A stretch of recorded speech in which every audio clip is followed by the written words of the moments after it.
Oh, God, what's the, okay. That's what it is. So All right, we're called to order. Harbor Board meeting.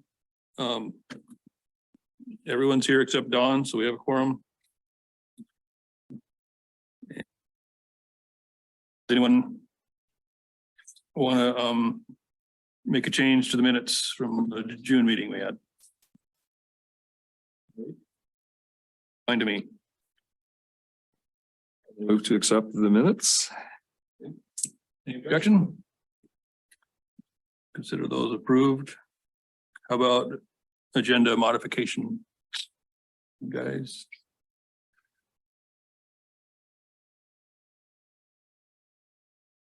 Out here?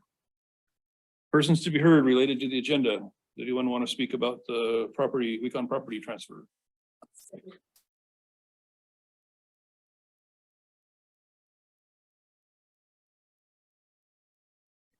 So we moved here in 1992 to start Weecon Enterprises. We were in business down south and working on the Prowler boats before we came up here and decided to move our family up. And we had a plan to purchase a building at Scow Bay. When we confirmed with the seller before we left Washington and before we sold our house that he would still sell his business to us, and he said yes. When we got to Petersburg and went to the seller, he had changed his mind. And this was within a 30-day period, so we were kind of in a bind. We even had to get an attorney to get our earnest money back. So I tell you this because the only other option for any type of property for building our shop on was to lease the property from the city, which currently houses Weecon Enterprises. Our building was built to code, as well as providing adequate parking for our customers. Our building business went up for sale in February this year. We have learned so much about loaning on leased land, and you'll hear more about that from Hillary. With the borough's appraisal so low, we are unable to get fair market price for the building we have put so much time, money, and effort into. This is our retirement. If we had known this at the time, I honestly don't know what we would have done, but here we are. So there's some facts to consider. We are 100% marine related. Our business serves no one else other than marine related business. The Planning Commission passed the purchasing of the said land unanimously because we provided them with detailed information, just as you have in your packets tonight. We believe in what we are doing is in the best interest of our fishermen and community. Your master plan also states to support marine local businesses, which is one of the reasons the chair of the board voted yes. We have been a well-established business for over 30 years. John has 5 decades of experience in diesel engines.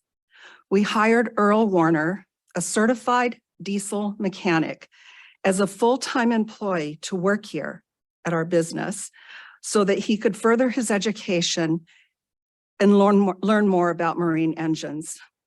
We are impressed with his ability to pick up the variety of jobs he has done since his employment. And as a special note, he's probably one of the only ones that we've ever hired that has a great knowledge of electrical work on engines and boats. John and I have committed to Earl and Hillary as much time as needed to support them in their new business. And in John's word, he'll support them until the day he dies. He believes in this business so much. And he's not here because he had a family fishing trip planned. And so apologies for him not being here with us. We have worked hard to establish this business and feel that both Earl and Hillary are great, and I already said that. Many times we have had customers call after being referred to by the harbor department. Fishermen financially support our community. To continue to support the fishing industry and community here, this business is essential. Is owning, controlling this property more important to the harbor and borough than continuing a business that supports our fishermen and financially supports our community? And then I ask this last question: can Petersburg fishermen afford to lose more support to keep their vessels running safely and efficiently. And I also support the information that Casey Knight has sent you or given to you.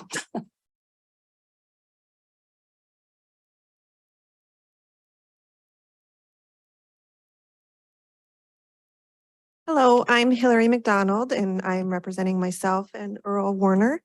And we are present business owners of a auto repair business, and I have a bookkeeping business here in town as well. But more specific to this cause, we are the potential buyers of Weekon Enterprises. I just wanted to kind of clear a few rumors and things that I've heard around town. We have customers daily asking when we're moving over to the new shop. But that's not what we're interested in doing. You know, when we first looked at the building, we did go and look at it for that purpose, to think about moving our auto repair shop there. But we quickly realized it wasn't set up for that. And we kind of didn't really think about it much after that. Until 4 or 5 days later, Earl came to me and talked about wanting to learn more about the whole entire business. And which I was surprised by. I didn't realize that sort of big engine work was more interesting to him than what we were doing.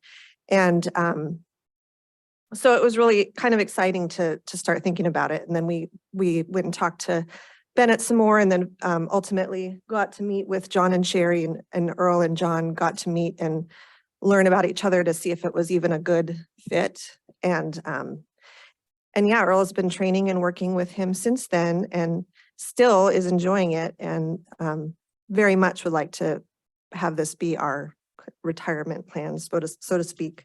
So I just wanted to make sure that it was clear that we're not trying to buy the building and the property and then close down the marine diesel shop, because that's not the kind of investment we're looking to make.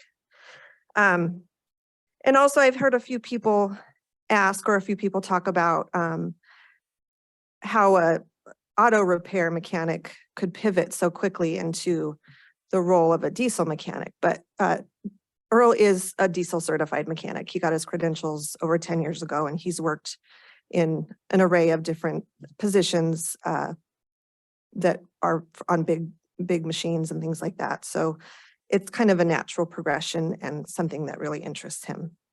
And I personally have had businesses over the years, and I'm pretty confident in the business side of things. So it's kind of exciting to me. But that brings us to the financing, and that's kind of where we're hung up here, is the way the loan process works. This building, as it currently sits, is not considered a piece of real property. It's considered a leasehold improvement because it's on leased property. So that turns the loan programs that we can access are much more limited. It turns the loan into basically an inventory and equipment loan versus a commercial mortgage. So the terms for an inventory and equipment loan are they're much shorter. So rather than a 20 or 25-year mortgage, we're looking at like a 7-year mortgage. And so you can imagine what that might do to a loan payment. It would, even if the bank could value the building the same as they could if it were real property, which they aren't, but just to compare apples and apples, a $400,000 loan for an inventory and equipment purchase, a leasehold improvement purchase, would put currently at the current interest rates, a loan payment at around $6,700. Whereas if it were a 20 or 25-year mortgage note, it would reduce it down to about $3,000 a month. We also have to look at the fact that we have to finance all of the equipment and inventory that goes along with the business. So that in itself has to be an equipment loan. So we're looking at quite a large loan payment for that. And so when you look at all of those things and you add them all up, the business just simply can't support those huge, massive loan payments. So we would be starting out on the complete wrong foot, and we probably would fail. So we just need to find a way to do this affordably and to start us out on the right foot and to make sure that in 20 or 30 years, when we're ready to pass the business on to somebody else, we're not up against the same struggles that the four of us are kind of currently dealing with. So that's where we're coming from. And I know that this is a huge ask for the borough. I totally get that. I see the pros and the cons of it, and I understand everyone's concerns. But this is an important business, and we would love to be a part of it and to continue to be a part of the community in that manner. So I do hope that you look at this with open eyes and open ears and look at where we're coming from too. So thanks.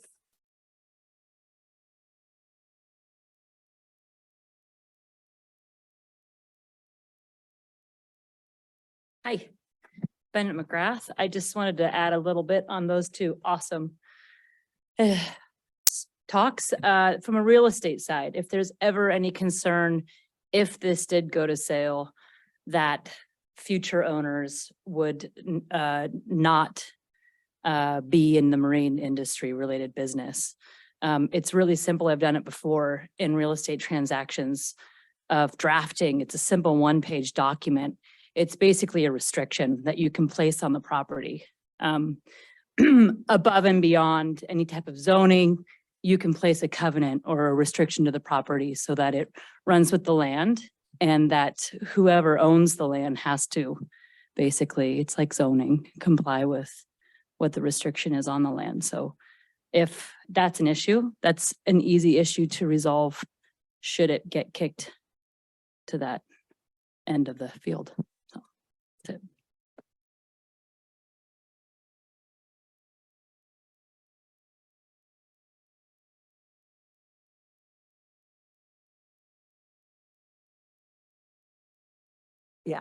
Because it's a Zoom meeting. They're just listening, I think. Okay, does anyone have any views unrelated to the agenda?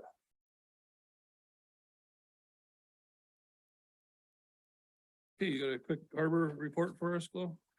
Yeah, it's in your packet, I guess, since we just had a meeting a month or so ago, there's nothing really other than the dredge update. Western has been told by the Corps of Engineers that they can't start till October 1.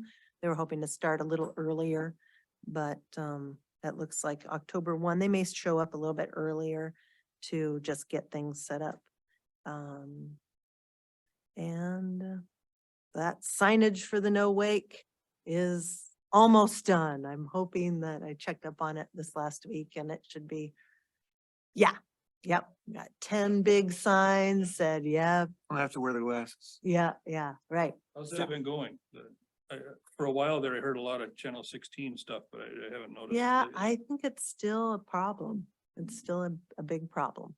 But people are more vocal about having, the wherewithal to challenge voters that are coming through. I still tend to hear it. The office still tends to hear it after the fact. So it's really hard to go after somebody, 3 days after the issue. So I just encourage people, if you see something, say it, let us know so that we can meet them at the float or we can intercept while it's happening rather than waiting for the next day to report it.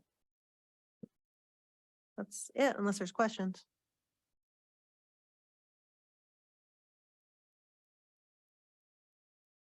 So on the dredging, so November 1st, October 1st, excuse me, and then it's done. Up 2 weeks or is. The Corps of Engineer has given Western the deadline of December 31st. Yeah. There's 31 days, right? Did they give up on those hard spots, kind of, or what? Oh, no, they're, They're gonna go they back and have try to to. get them? I thought they gave up. no, well, they Okay. ran out of time because of the environmental window, so they had to abort and come back. So that's what they've done. And we're still the inside lane. That's gonna happen. Yeah. Yes. They're gonna come back. So they got the egress in and out of the South Harbor done. That was the, real hang up for the big boats coming and going. They got all of that. So now they'll come back and do the 400 row, the rest of the a basin from C and D floats and the middle harbor around the crane dock, all that kind of stuff. That's not, you know, huge amounts. It's more of a scraping to get it back to, and at a zero tide, you'll have 19.25. And then on the 400 row, you'll have 10 feet. So hoping it'll go faster. Not since the last, go around. No, we're maintaining. There's a little bit of talk right now, negotiation, because they feel like they're gonna pull some pilings and finger floats on both B and C floats.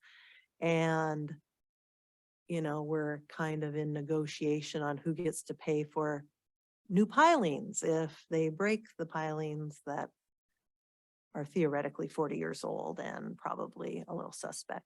But that being said, there might be some give and take on either. So held the line.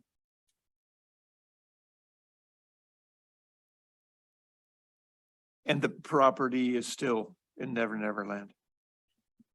Property, Petro. yeah, I talked to the CFO of Petro yesterday, and he said it's slow moving train from DEC. They are supposedly preparing a report that is the borough has requested as part of any potential sale agreement. And my comment was, I think it's broke down on the side of the road because or the side of the train track, because it has been a year and a half. So, but yeah, that is the latest, is not any movement. Right, I guess we're on to our one and only topic here. Not sure how to open it up. Have you all looked through your packets and? I just start by, before we get too much discussion, just move to support the proposal that I wrote up and Sure. sent around. Sure, you want to get that on the floor, go. Sure. I move to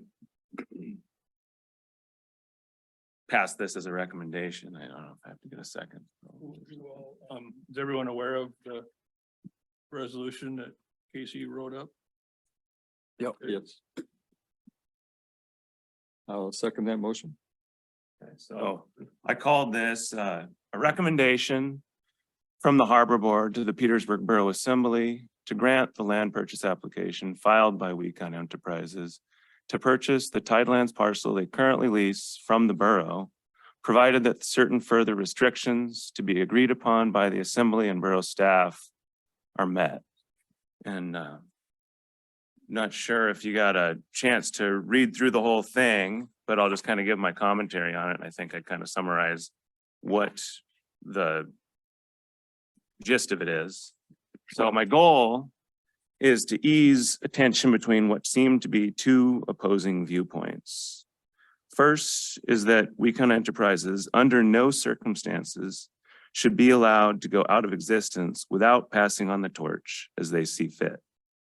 I believe that it'd be a gross error for the borough to stand by while one of the most important services for Petersburg's fleet is whittled down to just one diesel mechanic shop. The current situation with both Weecon's and Lures shops is barely enough as it is.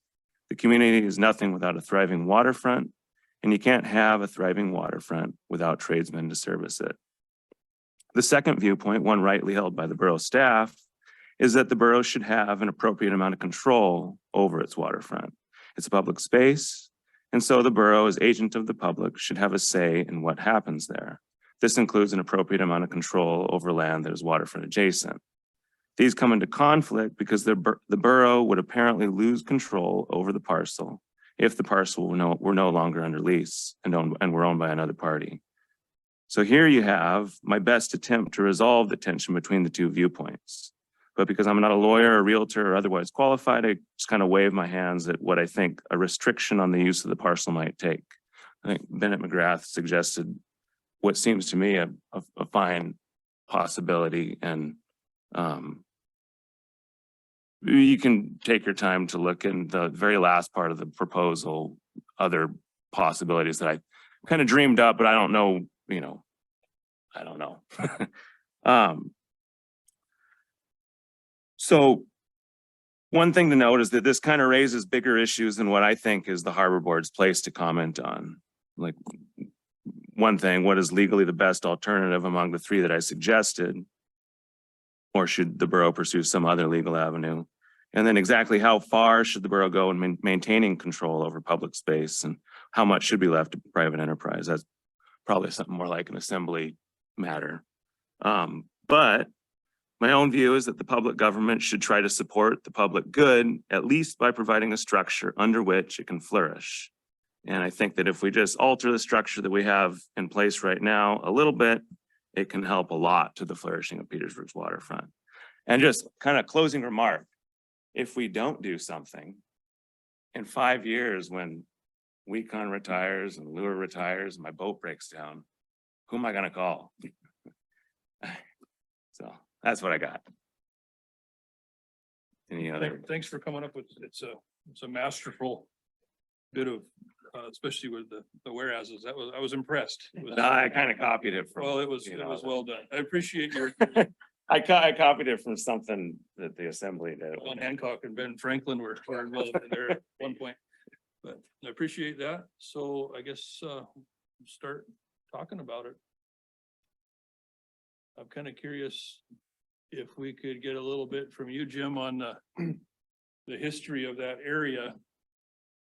It was a place I sunk my first motorcycle in 1983 and had to get sent south of the Bent Connecting Rod. So Now, when the city started developing this, I think it was in the early 80s. Put up as a port development project to help fishermen at finding a place to store stuff, fishing gear and that. And that's what we, we worked at it, and for several years, we've been using it. And it was some short-term leases, like some of the fishermen, but also there's 10 or 11 long-term leases. And I guess my concern of that is if you sell a portion of it, aren't you opening a can of worms that other people can come in and do the same thing? The dock we leased to Petrol because they got the fuel dock down there and they, so that was leased to them. And that was the reason it was leased to them, the dock itself. And we're still tying up tour ships there, even up to today. And I'd hate to see us lose that area because of, if you open it up, who knows what some of the other leasees are gonna do. I mean, that's kind of my biggest concern, because we get quite a bit of revenue from that area, the harbors. And that's kind of my main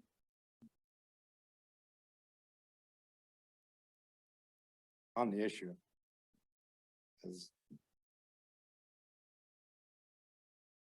other places in town takes gotta be a turnaround.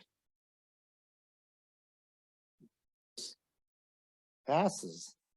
What's gonna stop them out there for wanting to buy that? And how do you stop them if you already set precedents?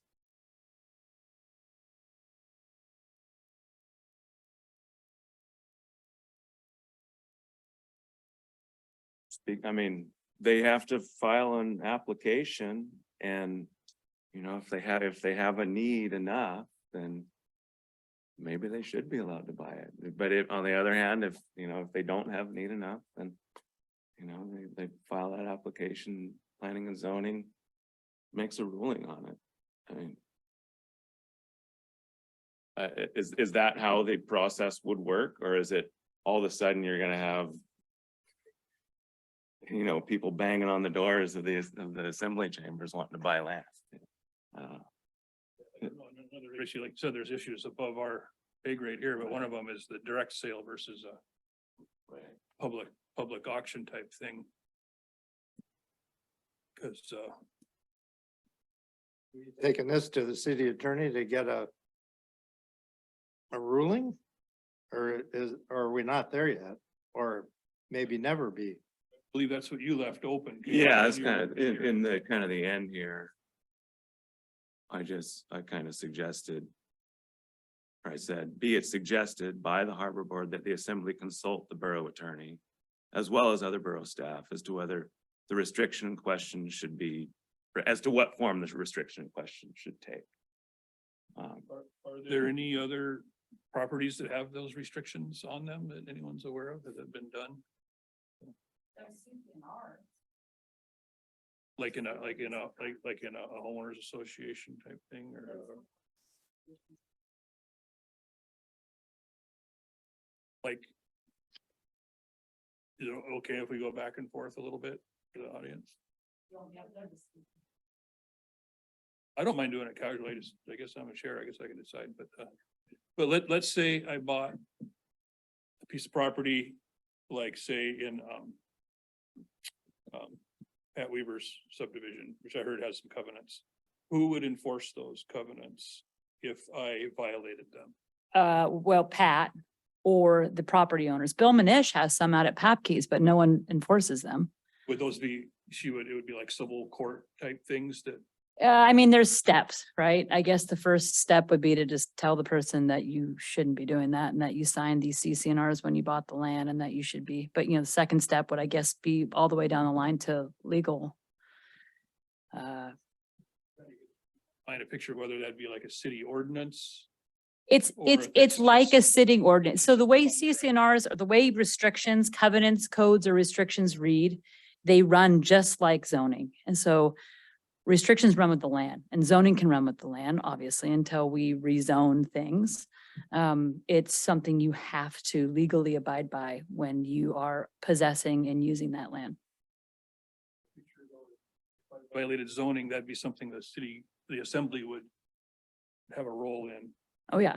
But with these homeowners type covenants, what role would the municipality have, if any? Well, you see, I'm gonna call it Courtney's house. I don't know what address it is, but there's a particular house that is in violation of certain codes. And the borough has taken action to, against this house, just already threw out the name, to shut off utilities, bring them around to compliance in a semi-forceful yet judicious, legal-ish way of getting them, to stop with the raw sewage or to comply with zoning. So there are ways. I am not the legal decider of enforcing things, but there are ways that you can push back on infractions, zoning infractions or code infractions or But if it's just an agreement and property, I don't know. How much attorney talk has there been?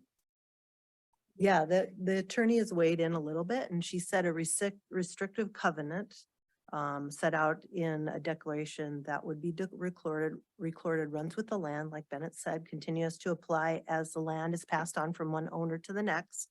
Yep, it would specify the restrictions being placed on the partial.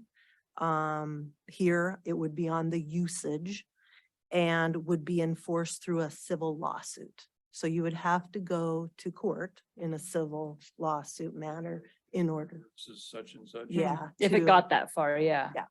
So that's the only recourse you would have at this point to make sure that. So, I might have just a bunch of different points too, just to consider, just to throw them out as talking points. For you to We're on the table consider. once more, and then we'll talk. Yep. Go ahead, John. Everybody has the one page add-on here. Yeah, I see your letter. on the And bottom half there. this is something that I asked the city clerk to put on everybody's plate. And I have purchased property a couple of times that have restrictive covenants on them. And both at Papke's and on the Stikine River. And it's something that's agreed upon by the buyer and the seller. And they do carry weight. Having to go to civil court to enforce something is a last resort, but generally, when there are restrictive covenants, they are, people do pay attention to them and follow up with them.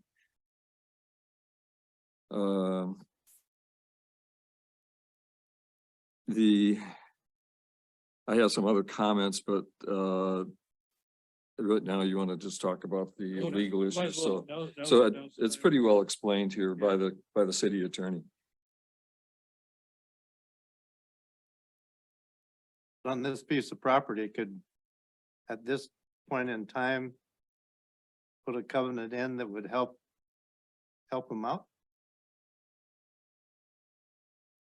Well, you'd have to change borough code. I mean, I'm just bringing stuff up like that there is chapter 16 in the borough code identifies how you go about selling waterfront. So it's pretty specified on how that would, Is possible? okay, so I could read it. Okay, so sale of tidelands, a procedure, and just a little bit of history why I, maybe makes a few comments just for you guys to consider. So, at one point where the Weecon Enterprise property is, that was tidelands, right? And so that was filled in through the Harbor Enterprise Fund. And that's why the harbor is, that's why we call it tidelands. It was filled in just like a lot of the waterfront has been filled in. And so that's why the harbor is, it's on as one of their leases. Out of the 25 borough-owned leases, 18 of them are harbor leases. The other 7 are, miscellaneous things like the Children's Center and Humane Society and things like that. So there are 18 other leases, 17 other leases to consider. So the Borough Code addresses this in chapter 16. And there's, it's a 2 pages worth of it. So, just to understand, sale of tidelands procedure is an isolated or necessary instance. The assembly may, in a manner provided for the sale of real property owned by the borough, sell tracts of tide or submerged lands which are not needed for public purpose. Sales of tide and submerged land shall be not made for consideration less than the assessed full and true value of established by the assessor. In addition, the procedures shall apply, and there's ways to go through this. So they have to hold a public hearing to consider the disposal. Notice of the hearing has to be given, then notification goes on and on. All the property owners have to be told that it's coming up for sale. Then at the hearing, they realize that this is needs to be sold. Okay, so we go through and sell it. And then it has to be proved that it's in the borough's best interest of the borough to sell it. So you go through all of that. And the assembly may, okay, that's what you have to go through, I guess, is what you have to prove that this goes through a public process for selling tidelands. I don't know that there is a on the books way to just convey it right to the Weecons to turn around and sell it to another property owner. That's something that the public will have to weigh in, I guess, on is by code. But there's no requirement that it might have to go to an auction or anything. Oh, yeah, like that. Is that- that's further on the sale of borough property that, so it talks about tideland leases. Yeah, so, I'm not sure where that crosses over, that after it has, so I was just telling you how the process is to say, yes, we should sell it. Mm. Or make it available for somebody to buy. Okay, check that box. Now we've all come to the decision that yes, we should sell it. Then they have to go through the public sale process. And I don't know what that would look like. That would, I mean, every other, they have to decide, should it go to a public auction or it should go to a bid process? And I don't know, I would assume that this would have to go through something like that, or you'd have to rewrite the code to allow for a direct sale to every one of those 19 leases, so that when it comes their turn to, you know, whatever, they have the option to do it too. So it is very precedent setting. And you'll have to go through, or the assembly would have to go through some changes if you wanted to directly sell it, I suppose, to the one entity. So. Sure.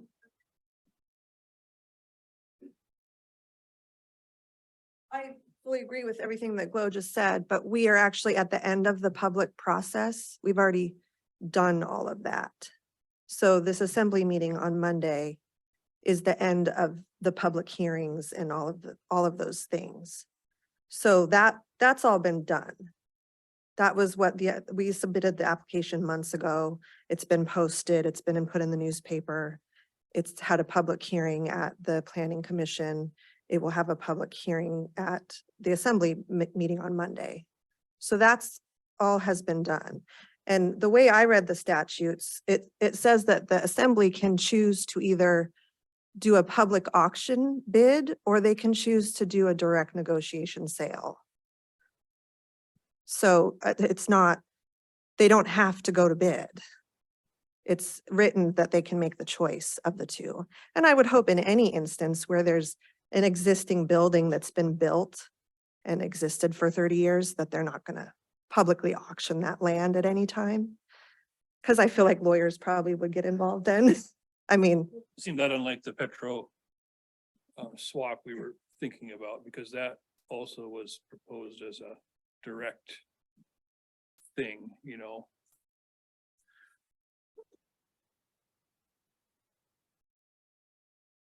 But anyway, that's all kind of over our head here, but who else has stuff to say?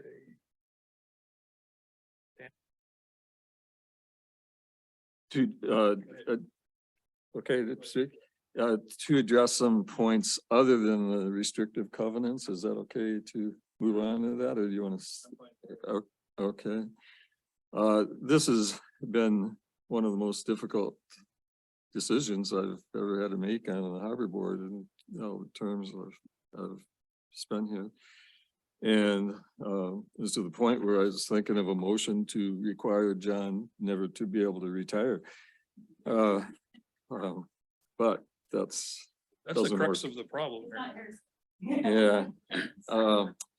Anyway, what I did is one morning I wake up thinking, okay, this is not in the best interest of the community. And next day it's the opposite. So I just made a list of the pros and cons and try to assign weight to them. And on the cons, which you have a that's in a piece of paper that I'm holding that you have as well.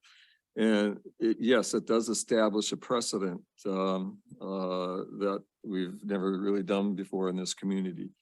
And there's possible equal protection legal challenges that could come from this. I don't think that would ever happen, but it's a possibility. It would be an island of private ownership being surrounded by borough ownership. It would have little control, strike that, it would not have as much control by the borough as it would if it was owned by the borough. And it's relatively permanent. It would, you'd have to, even with restrictive covenants, they would be passed on to any future purchaser. And so those covenants can't just be erased, but you'd have to just hope that future purchasers would follow through. Okay, so on the other hand, pro is for the borough and the citizens to go ahead with the sale. First of all, there's 25 or more years in that of services that have been provided by that business, and has generated great income to the community. We need to recognize that. It's an essential service business. It's to the commercial fishing industry, they're desperate for this business. Planning and zoning approved it. We have to respect their opinion, and they labeled it a quote, perfect fit, unquote. All the applications and the documents that have been submitted have been very well prepared. It's an extraordinary exception, but we have extraordinary times and needs right now. And the present lease allows all industrial uses with very few exceptions. So it does not guarantee continued diesel engine service on any other or any other marine services that the comprehensive plan endeavors. So one could argue there is not a whole lot to lose gambling with a new owner who promises continued services as has been delivered by Wycon Industries and Wycon Enterprises. And so I am in favor of the sale. It sounds like been collaborating with Casey here. I haven't been. This has all been independent. And a possible motion that I worded here, which is basically what Casey has. And it is that the Harbor Board approves the purchase of the Borough Tidelands presently under lease by Wycon Enterprises with restrictive covenants limited to services presently offered by Wycon Enterprises, to be described in detail and agreed upon jointly by the Petersburg Borough Manager and purchaser for approval by the Petersburg Borough Assembly.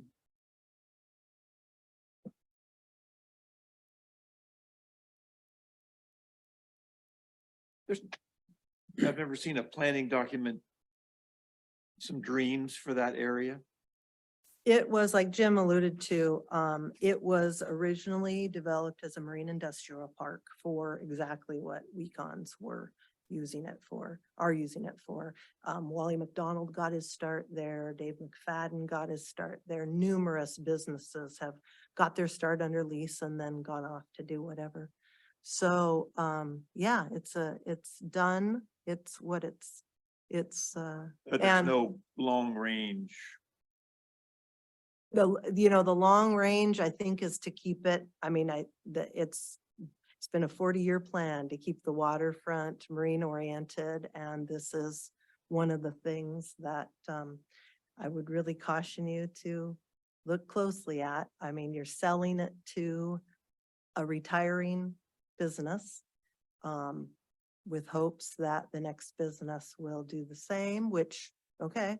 But what's to say that, I mean, we've had the exact same thing happen just down the street from a neighboring leasee that was struggling to sell it and came close to, or approached the board and the assembly to sell it to somebody that was going to turn it into a quilt shop. I mean, that's exactly what, could happen here.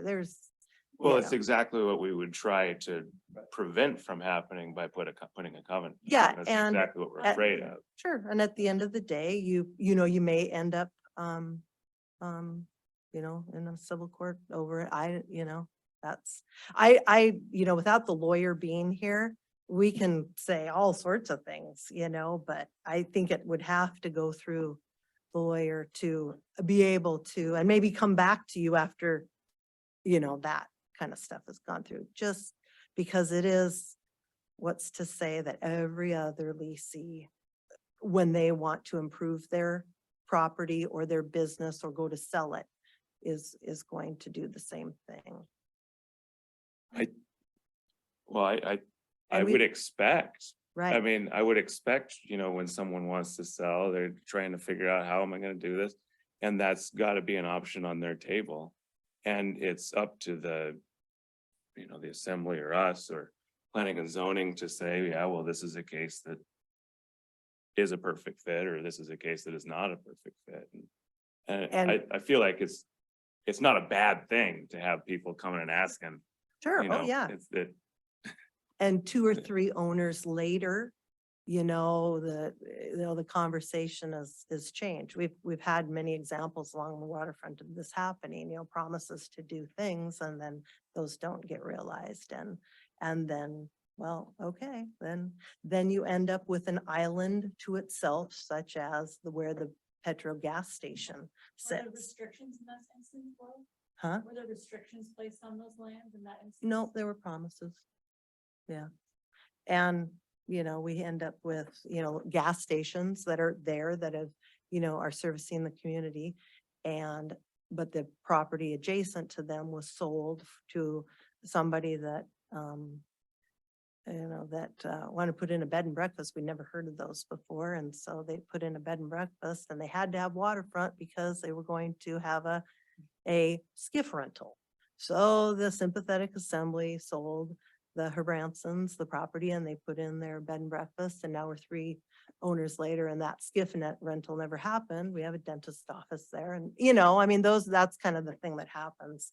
And so it really, those kind of things then isolate any development. And I would just caution things like Scow Bay. We've got leases right out in the middle of Scow Bay, a big project that it's our #1 capital improvement project is that project out there, and Joteman could come and say, hey, I want to buy that.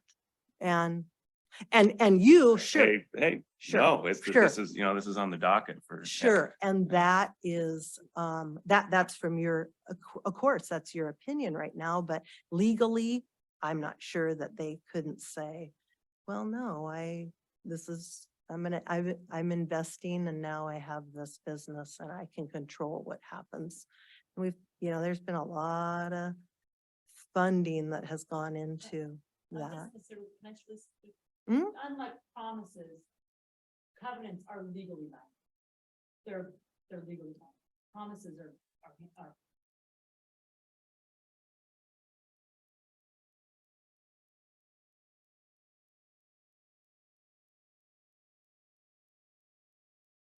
So can I just speak in favor of this proposal one more time? So I want to make it really clear that when I wrote this, I left it very open as to exactly how any kind of restriction would take place. And that the assembly consult the lawyer first to see, what are the legal ramifications of this? Because this is, we don't have a lawyer sitting here right now. Yeah. Basically all we're doing is speculating at this point. And so what I'm doing, I'm trying to, let's put the speculation aside. Let's do what we can in the present moment. And it seems to me like what we can do is we can point out there needs to be diesel mechanic services in Petersburg, and the borough should have a say about what goes on that land. And that's about it. That's about all we can say. And so the recommendation should be to, let Weekons go after it, but consult a lawyer first. And Yeah. knowing Wecon will no longer be in the picture in a couple of years. Correct, yes. So, maybe there's a way could you sell the property to Earl and Hillary with the restriction? Maybe that. I don't know. Yeah. Yeah, it's public. Like I said before, John's been working with Earl. Earl has the capability of doing this. He may need teaching in some things, but that's what John is here for. And John said to me that on his dying bed, he will continue to help. And he's genuine about that. He's very passionate about this business and very passionate about the boat people. I think the biggest problem we're going to have is we're going to have to get him a new cell phone maybe, because everybody calls him to check in. And that has been, we're granting Earl and Hillary that ability to be able to check in with us anytime. If there's an issue, I don't care if we're on vacation, I don't care where we are, we will help them. That's plain and simple. And John, with what you said about the cons, establishing a precedent by by buying property on a building, buying property that a building sits on and has been established for 30 years is a lot different than a hay binder kind of setup out the road or wherever. It's a lot different. So you've got that precedent. You have a building that you're doing business in, or you're going to build a building, you know? That's one question or one thought I have on it. And as far as the legal protection, the covenants, we get the covenants and it keeps in the marine related business or the marine diesel repair shop. And you say you don't have as much control with this, but if this doesn't go through, likely Hillary and Earl will not purchase this property. And likely we will rent that out and continue and follow the lease. And we don't care who we're going to rent it to because we don't have to care. We can rent it to anybody we want to per the lease. And so if you want to make this a permanent thing, if you want to permanently have a diesel engine repair shop in Petersburg that does a good thriving business, then I suggest that you vote for this because nobody knows how we're going to do in life. And they're going to do great. We have all the confidence in the world in how they're going to do with this. So please vote yes. Could you add to the covenant something like become a Detroit or a Volvo dealer? You know, I mean, the dealership is really the key. That's kind of a question for the attorney. Yeah, right. Yeah, I don't know how specific you can be as to what they do, but That's I what the think- attorney said was you need to have a really good definition of marine services. Coffee because a fisherman drinks coffee, I mean, that's pretty vague. It's, they would probably have to really narrow down what those marine services in, and would that jeopardize the other? well, the Marine leases, Service Glow is a building that we've built that is up to code and that has all the things that you need in a building. Nobody's ever been in it. The appraised value is $115,000 for that building. Not really fair evaluation of that. But But you're happy to pay taxes on that. what's that? But you're happy to pay taxes on that. Yeah, I'm happy to pay taxes on it. Yeah, yeah. And that's fine. And that's Yeah. how the lease ran. And so, but every year that we have that lease, that value goes down. So it's going to be impossible for us to ever sell this. And we want to retire, but we want to retire with helping. Well, but in the realtor thing, she said you had 2 people that had come through. Right, Forest Service, that would eliminate a diesel engine repair shop. And there was also the, Harbor's kind of interested in the building too, if we're, if the Petro thing isn't going to happen as Yeah. well, because we're desperate for maintenance. well, and that's all good and well, but Yeah. that doesn't provide the support for the fishermen. And this building is built and designed to have, we've got a lot of inventory in there. And I don't think that's something you guys are going to be interested in buying. But we do have a lot of inventory. We have a lot of tools, and those things come in a separate loan package that, we have too. We can't just sell the building and just say that's So the it. lease does under Article 4 says section 4.1 use of premises. So this is what your lease would have to, the demise premises are to be only for construction of a diesel repair and machine shop. So that's kind of all you could rent it to. Not necessarily, because look at around us. How have those leases gone? Yes, for sure. You'd have to go get changes to the lease. You'd have to go to the assembly to change. Machine shop's pretty vague. Forest Service is stretching that. Well, again, we're all about this marine thing. Yeah, So, yeah. you have to go through. The point, that. we could, I'm not. yeah, I and we just- could argue, or we could Sure. discuss this until we're blue in the face. The bottom line is, do you guys want a marine engine repair shop that will serve the fleet, serve the community and bring in income to the community. To me, John Weekon has been that, he's Yeah. put Petersburg on the map. He has definitely put Well, Petersburg on the map. he is Yeah. very good, but there's other people out there that can be good too. And he's not working with him and we're not paying him a wage because he's goofing off and not getting things done. Every challenge we've given him, he's met it. He actually had to start in May when he first started working for us full time. He had to come in and he tore down an engine. And now he's putting it back together again. That's a big thing. So he's being trained to do what he needs to do. And he still has our support. No, he'll never have John's 50 years of experience and all the things that he's had, but he will get John's expertise in what he does and help him learn as much as he possibly can. And I don't think anybody is denying or saying that that is not, that's huge value, of course. But it's about the sale of the property, not the turning over of the business. But we're planning on keeping it the same. We're agreeing to a covenants of whatever we'd have to, Hold the lease and no, lease No, it to because- them for some. no, we over don't a want to 20 do year. that. We need a chunk of money for retirement, one thing. For another thing, they want to be able to retire in 20, 30 years, whatever they choose to do. And so with that retirement, they would have to go through the same steps we're going through now.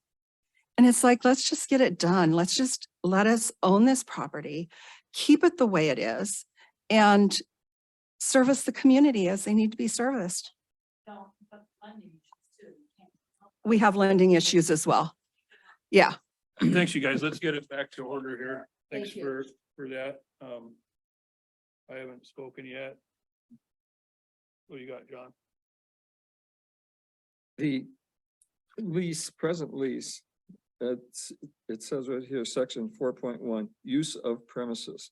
The demised premises are to be used only for the construction of a diesel repair and machine shop. That has been done. I think it's legally assumed that the services provided are related to the construction of that shop. And so, just wanted to make that clear. One other point, I think it's unfair to compare this lease that we're addressing tonight to the leases on the Scow Bay turnaround. I have one myself. Sure, it'd be nice to own the thing. But right now, this Wycon lease is a small postage stamp in the entire area of that facility. The Scow Bay leases are much larger percentage. And it would be kind of silly to even think that you would get to first base by following the procedures to buy that lease. Planning and zoning would kind of laugh you out of the building. And so anyway, I don't think you should be comparing the leases at the Scow Bay turnaround or maybe other leases to this particular one. I think it should be addressed because of its geographic size. There's one other point, I can't remember what it was. Thank you. My biggest concern about this whole thing is that it's a big change and it's everyone's gonna notice. Everyone who's got these other 17 leases are gonna notice what happened here. And you have to ask yourself, is this such a special circumstance that it warrants this sort of the first major pulling a block out of this Marine Industrial Park plan? I wasn't around for, it was 40 years ago. And it seems like it's just a financing problem. I saw, I don't know what was included in the listing for 450,000 on your website, Bennett. And the building's worth 115 assessed. Replacement value is probably twice that, I would think, but So are you talking $200,000 or $300,000? If you're expecting someone to continue on the legacy of Weecon Enterprises and you can't come up with $200,000 or $300,000 in reasonable financing, you can't get anyone to back you. The bank's only gonna back you if they could grab onto the land if it doesn't work. But I don't have any assurance that Weecon Enterprises is anything without Johnny Weecon and Sherry. But you're asking a lot for us to nibble away. It's already been nibbled away at the usage in that area, but it's a big step. And I think what's in 5 years, when you look back on it, what people are gonna say, why'd you do that? Why, you look at a map and there's this different colored lot right in the middle of the planning documents and stuff. And why'd you do that? Oh, well, it's a long, I gotta tell you about this story. And it's like, is that something I'm gonna feel like it was worth moving a mountain for that way? So as much as I appreciate everything that's been done there and can still be done there, I still think nothing's changed. The lease has been in effect. We didn't change the rules. This was all up in the open, and it just doesn't rise to the level of making this exception for.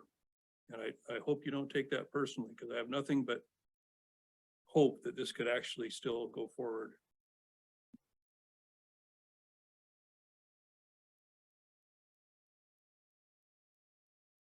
I think it does rise to a unique level.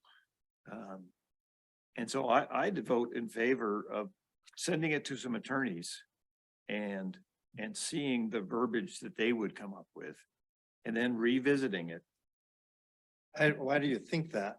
I mean, you must. I'd like a little. more. 25 years of working at an established business, a needed business in Petersburg. I think that warrants something. Especially with the economic climate right now, with fishing, prices are down, and yes, maybe I don't understand it enough. I just don't see the other leasers are gonna clamor to want to buy the land. Yeah, but you don't know what's gonna happen 20, 30 years Yeah, down the no, that's road. true. Well, I nobody does. I do think at time of sale, this would always come up, always at time of sale, but.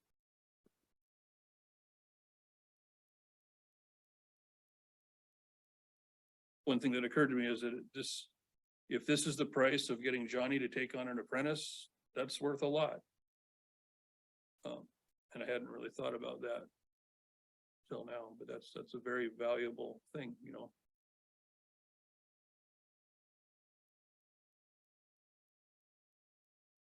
This garage on an industrial lot, it's the inventory and tools. I bet you could move those in a week if you had some movers. What's in there that's special? Over $400,000. We have over $400,000 worth of inventory and probably $75,000 worth of tools. And so that's something that we just can't get rid of. And if you look, we've got thousands of parts in that building. It's full.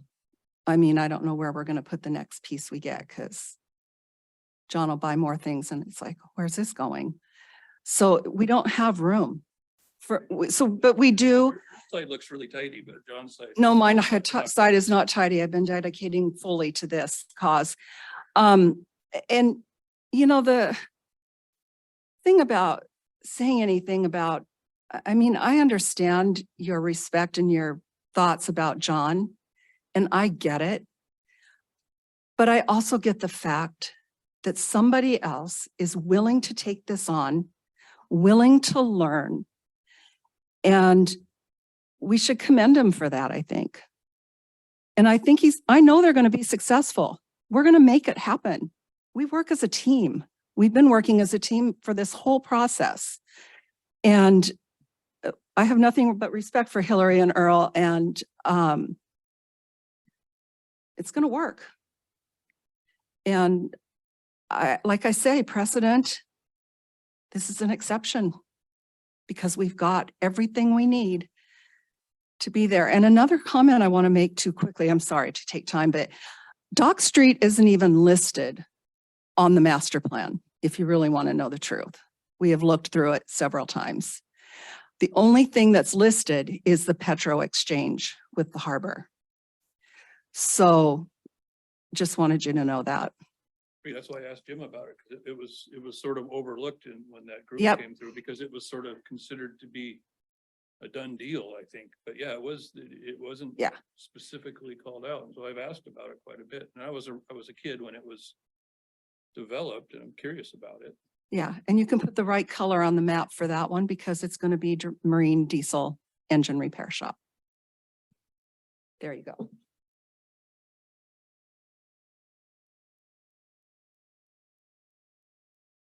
Certainty as to what can be attached to that land, because things change almost always. Almost every leaseholder or industrial waterfront person in that area has asked for relaxation of something industrial or something marine over the years. Every house wants to have more than a caretaker unit, every bed and breakfast. And so that's definitely like a force of entropy. So I'm still gonna vote against it, but if this goes through, and it looks like it probably will, those covenants are really important to me. I'd like to see it stay like it is.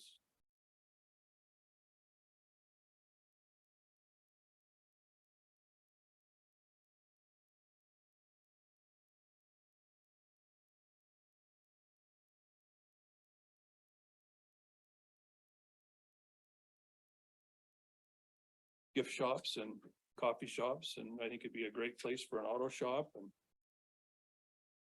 I think that's always gonna be a force, you know, you're always gonna be doing your books and thinking, hey, we could be making more doing this, you know?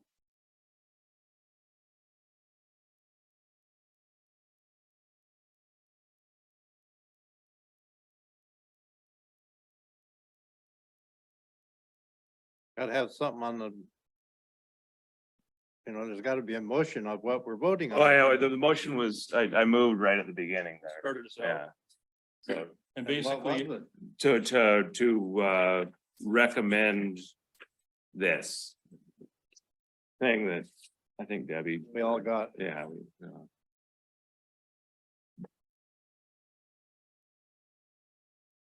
Does it say that it comes back to this board after it goes to the attorney? No, I would add that it comes back and we hear what the attorneys say is possible or not possible. So, I mean, this is going to the assembly. Or this is a recommendation to the assembly. And then. So the suggestion is that the assembly consult the borough attorney. I mean, I'd be happy to, listen to an attorney. it'd be nice to be able to reconsider if The borough attorney has already had this. but then we're just an advisory board, so. No, the borough attorney has not had this. I think it's just, Casey brought this forth this morning or last night. Yeah. Depending was the. He's that borough- good, John. He's that good. Borough attorney has. He's done that some- good. Casey wrote this. yesterday morning.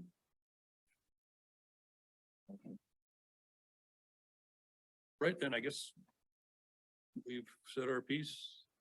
Did I have a second, just in case? Oh, John seconded. Okay. All right, you guys, all in favor of? Casey's I motion? still would like to know. I'm reading your words and there's tons of them, but what are we actually saying? Well, let me just read the therefores. Therefore, be it recommended by the Harbor Board to the Assembly to grant the land purchase application filed by Weecon Enterprises. That's what we're here about. That was like that was what we're asked to do, whether to recommend to the Assembly to grant the land purchase application or not to. And then on the next page, be it further recommended by the Harbor Board to the Assembly to place appropriate restrictions on the use of the parcel in question in the form of some legal action taken at or before the granting of the application. But it's not recommended as to the exact form such an action should take. However, it is suggested by the Harbor Board that the assembly consult the borough attorney as well as other borough staff as to essentially what form the restriction should take. That's the gist of the motion. That's it. Motion, the motion on the table after a second would be all this. Yeah, the whole deal, but the therefores are the important part. The rest of it is just kind of bullets, maybe for conversation for the assembly to, you know. Get a second on the motion? Okay, John.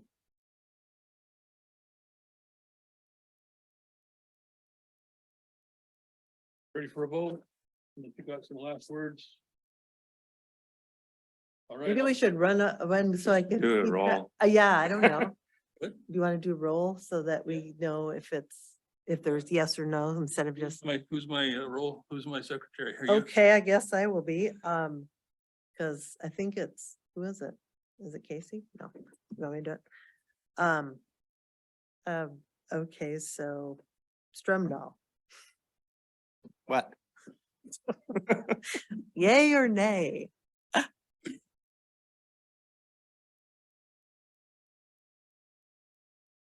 I have to have an A. Nay, okay.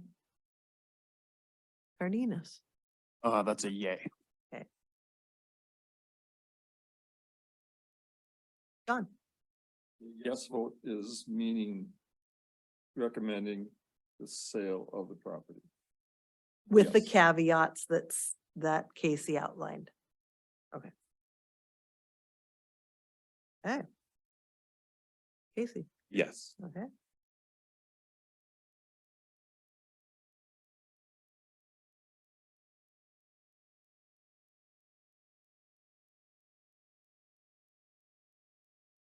So it passes with 6 in attendance, 4 yay to 2 nay. Okay. 4, 2. Right. Gets moved up to the count, next step up. Yeah, this is an advisory board, so that the manager asked that you guys discuss it, go through the public, and you did it. And so now your job is done. There you go, Unless they Scott, call. Scott and Jeff, back do you. your best. We gotta move to adjourn or what do we gotta do? Open to it. I move to adjourn.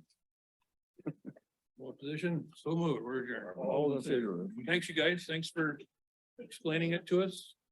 Best of luck.